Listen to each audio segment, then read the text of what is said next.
முதலமைச்சர் செல்வி ஜே ஜெயலலிதா அறிவித்த கோவை மாநகராட்சி மற்றும் தூத்துக்குடி மாநகராட்சி மேயர் பதவிகளுக்கான கழக வேட்பாளர்கள் உட்பட நகராட்சி தலைவர்கள் உள்ளிட்ட உள்ளாட்சி அமைப்புகளின் பல்வேறு பதவிகளுக்கு போட்டியிட்ட அஇஅதிமுக வேட்பாளர்கள் மகத்தான வெற்றி பெற்றுள்ளனர். முதலமைச்சர் செல்வி ஜே ஜெயலலிதா தமிழகத்தில் செயல்படுத்தி வரும் எண்ணற்ற மக்கள் நலத் திட்டங்களுக்கு மக்கள் மீண்டும் அளித்துள்ள நற்சான்றாக இந்த வெற்றி அமைந்துள்ளது. இந்த வெற்றியை அஇஅதிமுக நிர்வாகிகளும் தொண்டர்களும் இனிப்புகள் வழங்கியும் பட்டாசுகள் வெடித்தும் மகிழ்ச்சியுடன் கொண்டாடி வருகின்றனர். தமிழகத்தில் திருநெல்வேலி, தூத்துக்குடி, கோவை ஆகிய மாநகராட்சி மேயர்கள், 8 நகராட்சி தலைவர்கள் உட்பட உள்ளாட்சி அமைப்புகளில் காலியாக இருந்த 2130 பதவியிடங்களுக்கு இடைத்தேர்தல் அறிவிக்கப்பட்டதில் திருநெல்வேலி மாநகராட்சி மேயர் மற்றும் 4 நகராட்சி தலைவர்கள் உட்பட முதலமைச்சர் செல்வி ஜே ஜெயலலிதா அறிவித்த அஇஅதிமுக வேட்பாளர்களில் 1589 பேர் போட்டியின்றி தேர்ந்தெடுக்கப்பட்டுள்ளனர். இந்நிலையில் முதலமைச்சர் செல்வி ஜே ஜெயலலிதா கடந்த 14 மற்றும் 15ஆம் தேதிகளில் தூத்துக்குடி மற்றும் கோவை மாநகராட்சிக்குட்பட்ட பகுதிகளில் தீவிர தேர்தல் பிரச்சாரம் மேற்கொண்டார். தமிழகத்தில் தமது தலைமையிலான அரசு செயல்படுத்தி வரும் எண்ணற்ற மக்கள் நலத் திட்டங்களை வாக்காளர்கள் முன் எடுத்துரைத்து கழக வேட்பாளர்களுக்கு ஆதரவு திரட்டினார். போட்டியின்றி தேர்ந்தெடுக்கப்பட்ட கழக வேட்பாளர்கள் தவிர எஞ்சியுள்ள 530 உள்ளாட்சி பதவியிடங்களுக்கு கடந்த 18ஆம் தேதி வாக்குப்பதிவு நடைபெற்றது. இந்த இடைத்தேர்தலில் பதிவான வாக்குகள் இன்று எண்ணப்பட்டு வருகின்றன.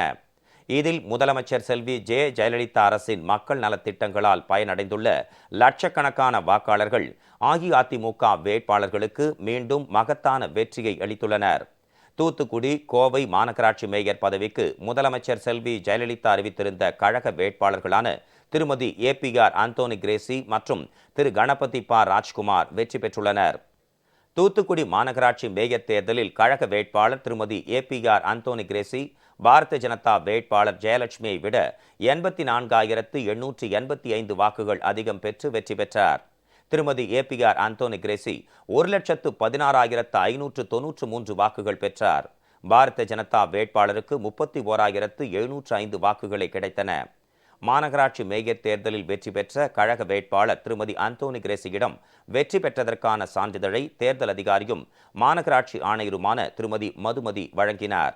அமைச்சர் திரு SP சண்முகநாதன், நாடாளுமன்ற உறுப்பினர்கள் திருமதி S சசிகலா புஷ்பா, திரு J ஜெயசிங், தியாகராஜ் நட்டஜி உள்ளிட்டோர் உடனிருந்தனர். புரட்சி தலைவி அம்மா அவர்கள் ஏழை எளியவருக்கு செய்த சாதனைகளினால்தான் தூத்துக்குடிக்கும் புரட்சி தலைவி அம்மாவுக்கு கிடைத்த வெற்றி என்பதில் தூத்துக்குடி மக்களாக நாங்கள் பெருமைப்படுகிறோம். தூத்துக்குடி மாநகராட்சி உள்ளாட்சி தேர்தலின் வாக்கு எண்ணும் பணி காலை 8 மணிக்கு ஆரம்பிக்கப்பட்டது. மிக அமைதியான முறையில் வாக்குகள் எண்ணி முடிக்கப்பட்டுள்ளன. மொத்த வாக்குகள் 1,53,088. இதில் அஇஅதிமுக வேட்பாளர் திருமதி ஏபிஆர் அந்தோனி கிரேஸ் 1,16,593 வாக்குகள் பெற்று மேயராக தேர்ந்தெடுக்கப்பட்டுள்ளார். இதேபோல் கோவை மாநகராட்சி மேயர் பதவிக்கு போட்டியிட்ட கழக வேட்பாளர் திரு கணபதி பா ராஜ்குமார் பாரதிய ஜனதா வேட்பாளர் நந்தகுமாரை விட 1,75,479 வாக்குகள் அதிகம் பெற்று வெற்றி பெறும் நிலையில் உள்ளார். 11வது சுற்று வாக்கு எண்ணிக்கை முடிவில் கழக வேட்பாளர் 2,56,704 வாக்குகள் பெற்றுள்ளார்.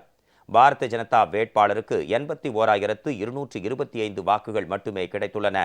இன்னும் 5 சுற்றுகள் மட்டுமே உள்ள நிலையில் அஇஅதிமுக வேட்பாளரின் வெற்றி உறுதி செய்யப்பட்டுள்ளது. தூத்துக்குடி, கோவை மாநகராட்சி மேயர் பதவிக்கான கழக வேட்பாளர்கள் வெற்றி பெற்றதை இரு மாநகராட்சிகளிலும் அஇஅதிமுக நிர்வாகிகளும் கழக தொண்டர்களும் இனிப்புகள் வழங்கியும் பட்டாசுகள் வெடித்தும் கொண்டாடினர்.